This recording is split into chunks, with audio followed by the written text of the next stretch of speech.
Electrify your imagination with our DIY kit. Easy to build, kid-friendly, unlimited fun and handmade in India. Hi, welcome to Shogini Toys Ultimate Digital Party Kit Project 14 Clockwise Rotation. So let's go over these steps. Step 1 is complete and test Project 11. Okay, so this is Project 11. 2 segments blink in an alternating fashion. Okay, so that should have been completed before you can do Project 14. Switch it off. Connect additional wires J12 to D22. J12 to D22. Okay, so J12 to D22, one wire is connected. Then J11 to A27.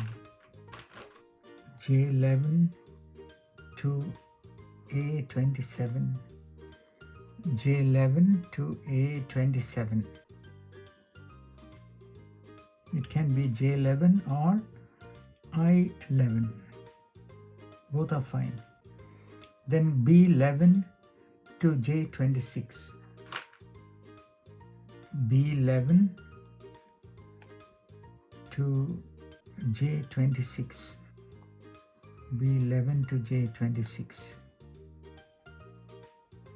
Then I15 to H22.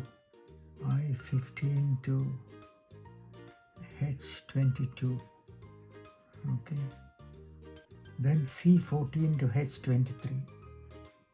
C14 to H23. Okay, let's switch it on. Okay, so that is Project 14 clockwise rotating. You will see that the segments, outer segments of 7-segment LED are coming on one after the other. So it simulates clockwise rotation. Perfect. Let's move on. Build, learn, and create. Unleash your inner engineer with our DIY electronic kit.